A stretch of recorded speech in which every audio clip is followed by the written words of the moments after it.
Hello friends, welcome to my channel. এখন বাজারে প্রচুর আঙুর পাওয়া যাচ্ছে।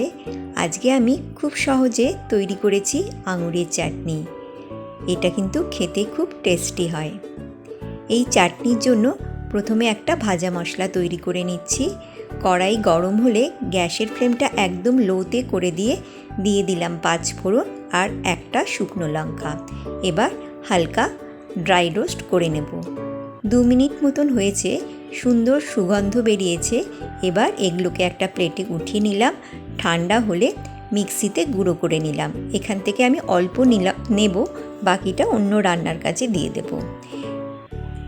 এখানে আমি 400 গ্রামের মতন আঙুরকে ভালো করে ধুয়ে নিয়েছি আর প্রত্যেকটা আঙুরকে আমি চিড়ে নিয়েছি। কড়াইয়ে সর্ষের তেল দিয়ে দিয়েছি। চাটনিতে বেশি তেল লাগে না। তেল গরম হলে গ্যাসের ফ্লেমটা লো করে দিয়ে দিলাম কালো সর্ষে আর একটা শুকনো লঙ্কা। একটু নেড়ে নিলাম। এবার দিয়ে দিলাম আঙুরগুলো। গ্যাসের ফ্লেমটা লোতেই রাখা আছে। সব আঙুরগুলো দিয়ে দিয়েছি।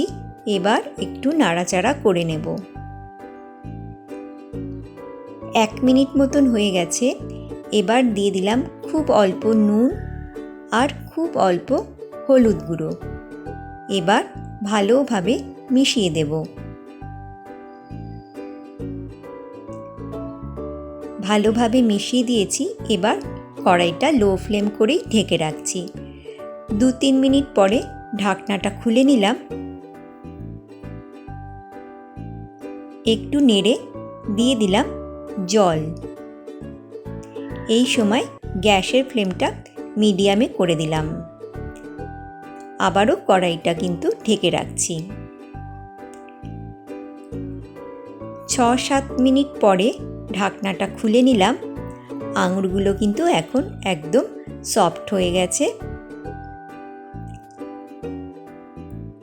এবার দিয়ে দিলাম চিনি। চিনিটা আঙুরের সুইটনেস আর আপনাদের টেস্ট অনুযায়ী দেবেন।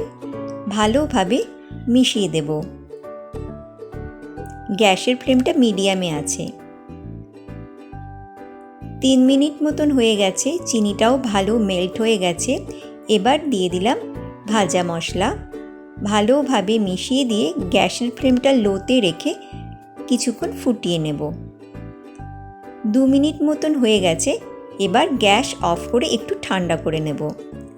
গ্যাস অফ করার পর 4-5 মিনিট মতন হয়ে গেছে। এবার দিয়ে দেব পাতিলেবুর রস। এখানে আমি একটা ছোট পাতিলেবু নিয়েছি। এবার ভালোভাবে মিশিয়ে দেব। ভালোভাবে মিশিয়ে দেওয়ার পর একদম রেডি হয়ে গেল দারুণ ইয়ামি টেস্টি আঙুরের চাটনি। এই রেসিপিটা কেমন লাগলো অবশ্যই জানাবেন। ভালো লাগলে লাইক আর কমেন্ট করবেন। নতুন বন্ধুরা সাবস্ক্রাইব করবেন। ধন্যবাদ।